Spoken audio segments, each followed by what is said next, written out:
Welcome back, brothers and sisters. I am Braden. This is Langley Outdoors Academy, and thank you for stopping by. All right, today we're going to do a little addition, if you will. We're going to stack up all the different ways this year, since January 20th, with President Biden became President Biden. We're going to add up all the times that they are failing on gun control, at least from the outside perspective from what we've been tracking.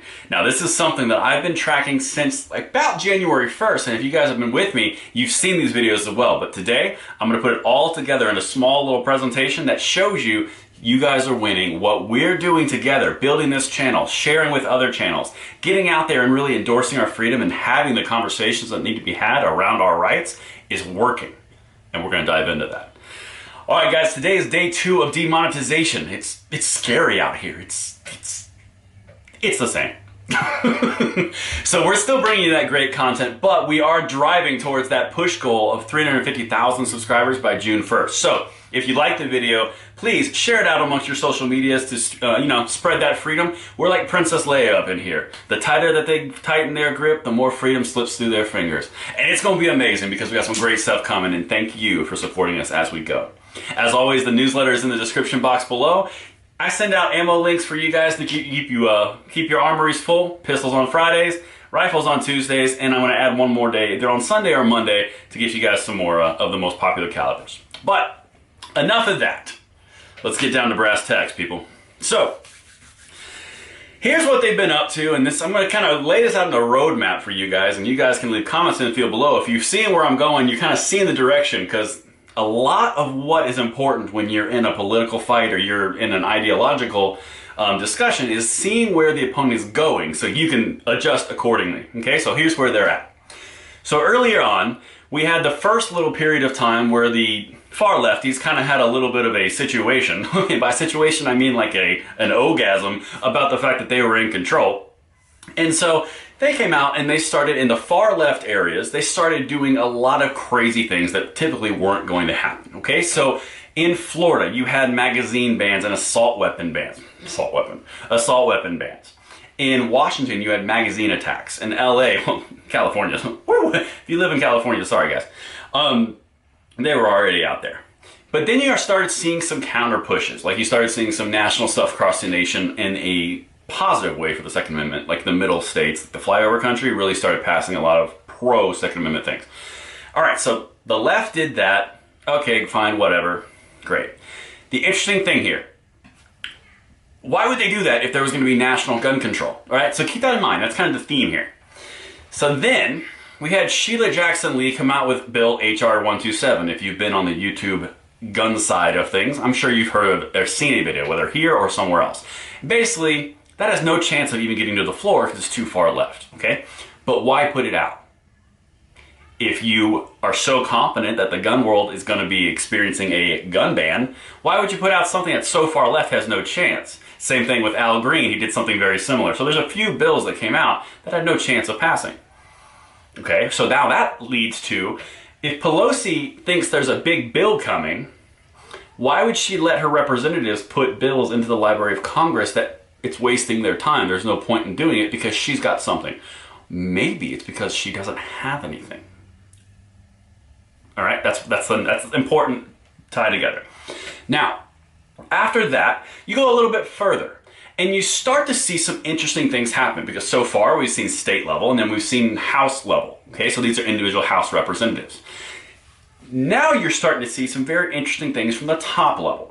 So you started to see journalists come out and say to Jen Psaki, the president's spokeswoman, Jen, when can we expect some common sense gun reforms? Hint, hint, nudge, nudge, nudge, we want them. And she's like, well, we're not ruling out executive order. By the way, Biden's amazing. He beat the NRA before, but we're not ruling out executive order. Translation, we aren't 100% sure legislation's going to happen on this, but executive orders, we're going to do something, right? So that's, okay, now we're going out of the House level and into the kind of executive level, okay? That's interesting. A couple days later, Biden comes out and says, Congress, I am formally requesting gun control legislation. Crickets. Nothing happens. Pelosi comes out right after that next day, and she issues a message of solidarity with gun violence and gun things, and No bill comes forward. Nothing happens. It's just a message of solidarity. So now you've got the leaders of the Democratic Party. You see how this is working its way up? Then you've got the leaders of the Democratic Party, all of which who are not really doing much except lip service, which, by the way, I'm totally fine with, but it's funny how it's all coming full circle. Bear with me. After Biden did that, and then Pelosi echoed that sentiment, you had some very interesting things happen. I put out a video about executive orders being kind of the weakness and showing weakness. And then the really fascinating thing happened, and this is the part where it gets really great, because the left always eats their own. When they don't get what they want, the far left is always very aggressive. Similar to the way that that one reporter said to Jen Psaki, hey, hint, hint, nudge, nudge, when's common sense gun reform coming? The Politico, the actual company, the news organization, which is far left, came out and basically attacked Biden and his administration for not doing anything but meetings. They've said, yeah, we're all for it, again, lip service, but they've done no action, okay? This is where it gets really hilarious, because the way I just walked you through this, it has gone from the very bottom at state level up through the House of Representatives to the leadership of the House, which is kind of showcasing they don't got nothing. Then it goes to the executive. The executive branch starts to show resistance and paid lip service, and then the media gets involved. And now the media is like, where the hell are we on this, right? All of these examples, if you look at this incrementally, the common thread here is there is no unified push to do gun control in the way that the far left does it. Now, I'm not saying the desire is not there. The desire is clearly there. This is something that's part of their ethos. This is their thing. But the positive from our perspective is these people literally cannot get on the same page from the far left to the mid left to the executive branch to the House of Representatives to the Senate. Okay? These guys, Manchin, oh, that's the other thing I forgot to mention. Senator Manchin from West Virginia came out and didn't even endorse one of Biden's appointees for a House, I think it was a National Resources or something like that, a cabinet position. They can't even do that. So guys, we are seeing across the board disunity and not a lot of unification towards gun control. Now, we all know that they're going to do these pushes. We're going to get a big push before this is all over, and you know I'll be right here with you guys. But they're showing serious signs of weakness. Now, here's where it gets really crucial for you and I. One thing that the left, especially the leadership of the left, does not like, that I've seen my whole life, is they do not like when the media comes out and says negative things about them, because it never happens. So it's possible that you're going to see a jerk reaction, something on the executive level pretty soon. I don't think you're going to see a bill pretty soon, but you might see some executive action pretty soon. Phenomenal news for us, because that can easily be overwritten and it's not a law. Bad news for us because there's pressure on us, right?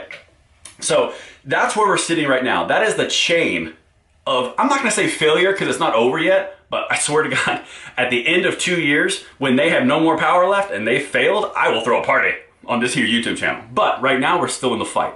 So hang in there, guys. We're doing amazing work together. Keep it going, keep the faith, keep it strong, and don't worry, the sky is not falling. I promise. I'll let you know if the sky falls. And even if it does start to fall, we'll just build a nice little roof in the shape of an A, and then we'll put a 2 in front of it and be like, ha ha! All right, guys. This was day 2 of demonetization. Let me know what you think in the comments field below. Thank you for stopping by, and I'll see you tomorrow.